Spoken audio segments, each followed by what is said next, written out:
एक दिन बीरबल दरबार में देर से पहुंचे। जब बादशाह ने देरी का कारण पूछा तो उन्होंने बताया, मैं क्या करता हुजूर। मेरे बच्चे आज जोर जोर से रोकर कहने लगे कि दरबार में ना जाऊं। किसी तरह उन्हें बहुत मुश्किल से समझा पाया कि मेरा दरबार में हाजिर होना कितना जरूरी है। इसी में मुझे काफी समय लग गया और इसलिए मुझे आने में देर हो गई। बादशाह को लगा कि बीरबल बहानेबाजी कर रहे हैं। बीरबल के इस उत्तर से बादशाह को तसल्ली नहीं हुई। वे बोले, मैं तुमसे सहमत नहीं हूँ। किसी भी बच्चे को समझाना इतना मुश्किल नहीं जितना तुमने बताया। इसमें इतनी देर तो लग ही नहीं सकती। बीरबल हंसते हुए बोले, हुजूर, बच्चे को गुस्सा करना या डपटना तो बहुत सरल है, लेकिन किसी बात को विस्तार से समझा पाना बेहद कठिन। बादशाह अकबर बोले, मूर्खों जैसी बात मत करो।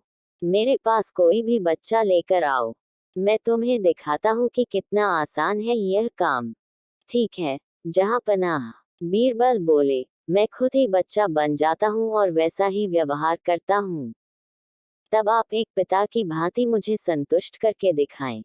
फिर बीरबल ने छोटे बच्चे की तरह बर्ताव करना शुरू कर दिया।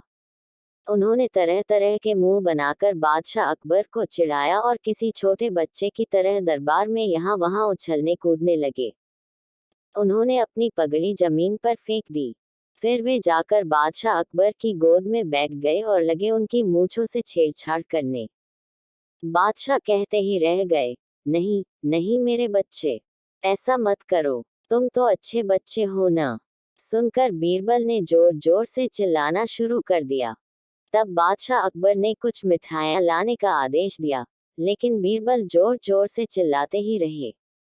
अब बादशाह परेशान हो गए, लेकिन उन्होंने धैर्य बनाए रखा। वह बोले, बेटा, खिलौनों से खेलोगे? देखो कितने सुंदर खिलौने हैं। बीरबल रोता हुआ बोला, नहीं, मैं तो गन्ना खाऊंगा। बादशाह अकबर मुस्कुराए और गन्ना लाने का आदेश दिया। थोड़ी ही देर में एक सैनिक कुछ गन्ने लेकर आ गया, लेकिन बीरबल का रोना नहीं थमा। वे बोले, मुझे बड़ा गन्ना नहीं चाहिए, छोटे छोटे टुकड़े में कटा गन्ना दो। बादशाह अकबर ने एक सैनिक को बुलाकर कहा कि वह एक गन्ने के छोटे छोटे टुकड़े कर दे। यह देखकर बीरबल और जोर से रोते हुए बोले, नहीं, सैनिक गन्ना नहीं काटेगा, आप खुद काटे इसे। अब बादशाह का मिजाज बिगड़ गया, लेकिन उनके पास गन्ना काटने के अलावा और कोई चारा न था। और करते भी क्या, खुद अपने ही बिछाए जाल में फंस गए थे वह। गन्ने के टुकड़े करने के बाद उन्हें बीरबल के सामने रखते हुए बोले, अकबर, लो इसे खा लो बेटा। अब बीरबल ने बच्चे की भांति मचलते हुए कहा, नहीं, मैं तो पूरा गन्ना ही खाऊंगा।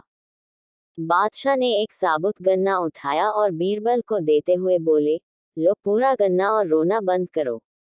लेकिन बीरबल रोता हुआ ही बोला, नहीं, मुझे तो इन छोटे टुकड़ों से ही साबुत गन्ना बना कर दो। कैसी अजब बात करते हो तुम, यह भला कैसे संभव है। बादशाह के स्वर में क्रोध भरा था, लेकिन बीरबल रोते ही रहे। बादशाह का धैर्य जवाब दे गया। बोले, यदि तुमने रोना बंद नहीं किया तो मार पड़ेगी। अब बच्चे का अभिनय करता बीरबल उठ खड़ा हुआ और हंसता हुआ बोला, नहीं नहीं, मुझे मत मारो हुजूर। अब आपको पता चला कि बच्चे की बेतुकी जिदों को शांत करना कितना मुश्किल काम है।